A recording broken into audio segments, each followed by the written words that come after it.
Good morning from Los Angeles. We are at the wonderful studio of the Garibay Institute in Hidden Hills, California. We are looking forward to a great day of panels. We thank all the panelists from yesterday and the moderators. We had an amazing time, and I think all of us enjoyed it, and we hope that you enjoyed it just as much. Let me, of course, reintroduce to you Fernando Garibay. Fernando is a prolific individual who is known for producing some of the most influential pop music, among other content in the world. So without further ado, to keep time efficient, I'm going to turn it over to Fernando, and Fernando will talk a little bit not just about himself, but I would encourage him to talk a little bit about himself and how his success applies and how we can learn from him about consciousness and about creativity and about success, because he is one of the most successful individuals in the music business. Thank you, Anand. So kind. I see a thread before you go. I'm curious. I see a thread here in our talks, and you've brought in some extraordinary speakers. And whether it's about crypto, whether it's about finance, whether it's about family officering, as there is today, everyone tends to lean on this multi-hyphenate theme, on this creativity theme here. And I don't think it's just because of us we're obsessed with creativity here, but I think there is an ethos in the air, right? A change of consciousness of what's going to be important as we get into the singularity point with AI, as we get into this new tech coming into the forefront. The challenging space of the trade worker, all these traditional places of the workforce exiting and then coming into a new ethos of productivity and economics. What are your thoughts on this? You know, it's an interesting subject, and we've talked a little bit about this in our panels. And what I would say to you is that as a banker, having gone through years and years of training in a very specific area, what I find today is that all of that training today is encapsulated in a software, which does it more efficiently and has proven to be more reliable. And which is why banks now and financial institutions in general use risk management software, which is far superior to risk management teams. Not that I'm taking away anything from that people that are still in risk management, and certainly there's a human element that is required on exceptions. But absolutely, I think creativity and progress, that we have made creativity actionable. And once you make creativity actionable, it goes from a thought process into an actual being. And as we see with AI, we are creating something which will be amazingly effective in helping us develop even further. It is that inflection point that we're looking at, which is going to create a whole new economy and a whole new world for us. And so with that, I'm going to turn it back to you and say, this is the time for you to tell us a little bit about what your thoughts are. Thank you, Nan. Thank you so much for the opportunity. This is a great segue. You know, the reality is right now is we talk about a singularity point, right? Whether you ask Ray Kurzweil or Elon Musk, and you have the same type of answer, which is basically where OpenAI is at equivalent of a high school education, ChatGPT specifically, and then we're getting into this year's version of college graduate level education. So what happens in the future as these narrow bandwidth problem-solving issues are more efficient with an algorithmic intelligence or AI-specific intelligence, is that we have a value proposition for humanity that we can now define, right? And we're starting to get clear. So as tech gets more proficient at the traditional problem-solving logic as a problem-solving mechanism, as a problem-solving human algorithm, and we are left with what's ultimately the most highest human value proposition, was creativity. So creativity at the top of the sphere, right, of human output, and then we look at instinct, emotional intelligence, emotional quotient, and consciousness, which is overall blanket term for how your worldview is shaped, how you see the world, and your understanding of the world, whether it's religious or spiritual or localized, material, non-material, deterministic or non-deterministic. That's how we understand consciousness. But importantly, most importantly, is creativity. So let me quickly define it. So if you look online for a definition of creativity, you have so many abstract answers because it's so difficult to articulate something that's so nuanced. But I just make it simple, and it's basically creativity is the ability to create, right? It's our human ability to create. And my argument is that it is a skill that can be learned. And this is what I split my time, as Anand says, I split my time between making hit records with pop stars and teaching global leaders creativity. So from academic institutions to C-suites to founders to boards. And the most shocking aspect is if I were to ask most of my clients and friends what would they do if, as a career choice, if becoming a founder or a leader of a worldwide organization wasn't at the forefront of their career, what would they be doing? And the answer is, I wish I pursued a life as an artist or a creative entity, right? And my answer to that, my reply is that, well, you are a creative entity. I think it's just been a sociological, societal myth that only the artist is creative. And so that's what we articulate, and that's why I articulate creativity as a skill. It's something that can be frameworked, but also learned.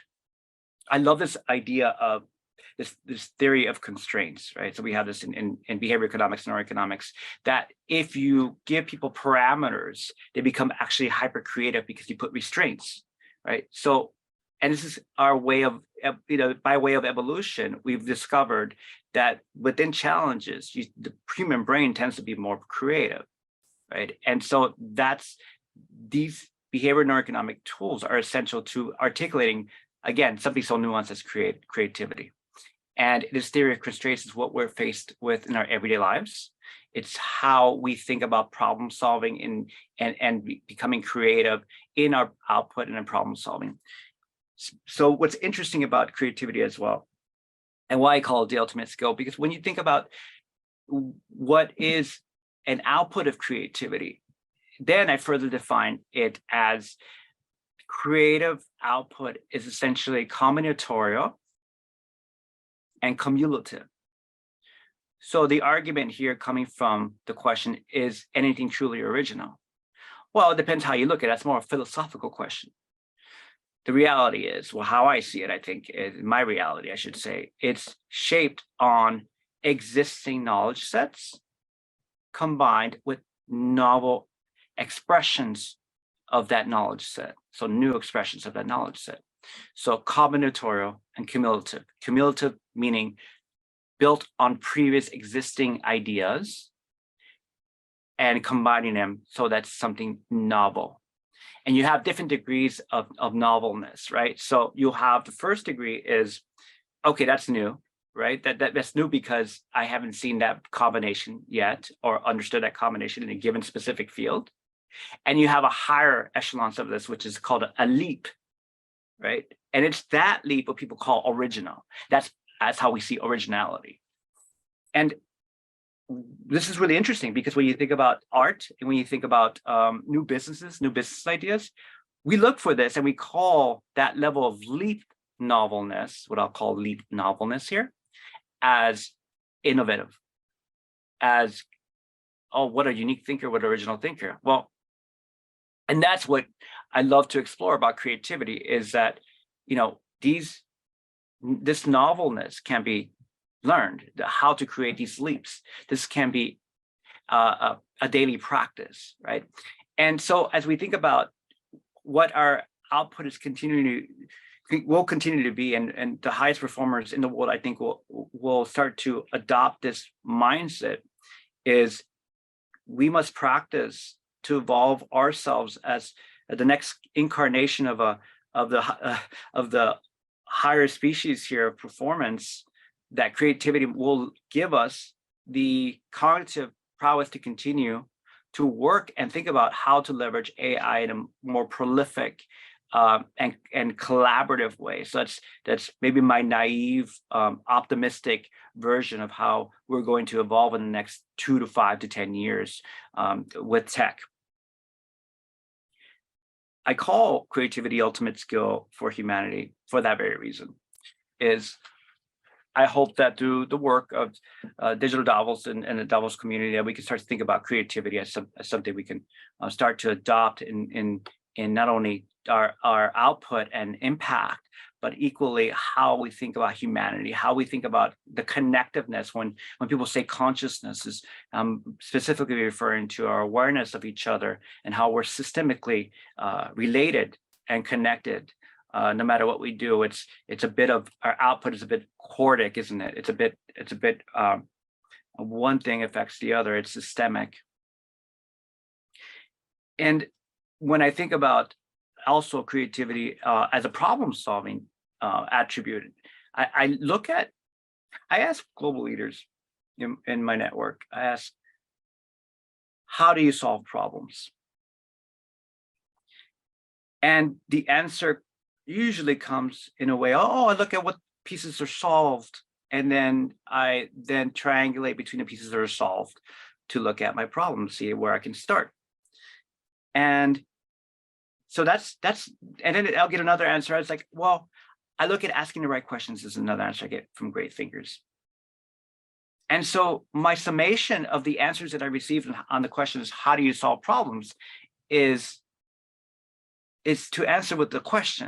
And that question is, are you trying to solve a complicated problem, which is pieces that are solvable, or a complexity problem, which is pieces in which you have unknown variables and might not even know the answers to yet, or the questions to ask yet, right? So I think consciousness is obviously a complexity problem, right? And in order to really begin to connect and to figure out how to think about ourselves and our interconnectedness, is to think about this in a creative way, and to think about this in a way in which questions we haven't asked yet, right? And this is what I love about creativity. It gives us a bit of an umbrella in which to think about these things in beyond traditional Hume, Schopenhauer, and existing Western philosophy and Eastern philosophy, but to now use this combinatorial blanket term in which to create new ways of thinking. And so back to this novelness, and this is more of where I sit in the abstract space. It's my favorite thing to do. One is make music with great people, but also I feel it's the same thing in what I do with helping global leaders think of themselves as more creative, and then give them the tools to become more creative through practice. Another interesting point that this great platform here at Digital Davos and Davos in general has allowed me to postulate now is, if we allow ourselves to think about each other as creative, what would our output be? What could our output be?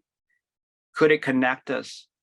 Could it create a more egalitarian-esque way of thinking for our output? In other words, much like digital strategy and social connectedness is now through digital output, so social media, we can think about our creative output now as accessible, right?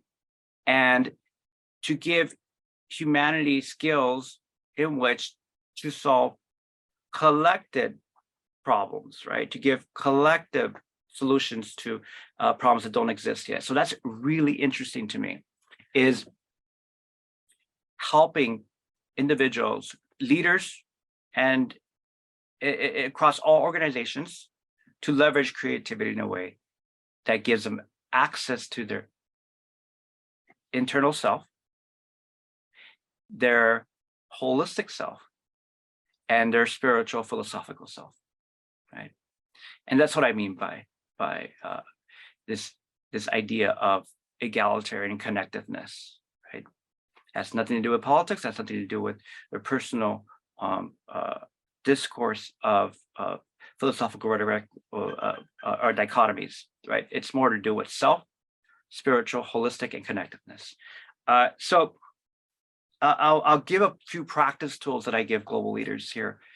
And it's this framework of creativity started with working with artists who, pop stars, in which I had limited time to get the most creative self to show up, right? And one of the ways I would instantiate creativity, I call catalyzing creativity in any given space, is to ask what I call micro-traumatic questions. And these questions are meant to facilitate the access the limbic system, right? The emotional heart center of the brain, the amygdala, et cetera. And one of the questions I ask is when I start to work with someone creatively is I'll assess the situation and I'll say something to the extent of, if you had an opportunity to speak to your 7-year-old self, what would you tell him or her or they? If, according to neuroscience, hearing is the last sense to go, what would you ask what would you like to hear as your last sound before you die or pass away? If you had a chance to redo your life and someone gave you a magic wand, what would you have done differently? And so it's interesting because what this does is, if asked directly and with intent, in other words, there's congruency in my expression, my postures, my nonverbals, then it forces an individual to access that part of their brain, right? And to recall or think about how they would, if they had the power to self-author themselves, how would they change their life at this very moment? One of the great things about working with artists, I realized, is this idea that I kept, and this thought that kept hovering over almost every single creative session I've had, is I succeed, and my metric for success in creativity is that the person that walks into the room before a session is not the same person that leaves. And so this is another thing that creativity taught me, is if we framework this process and we teach it to extraordinary leaders, how would this help our output? How would this help problem solving? And how could we benefit from creativity as a skill? And you hear, I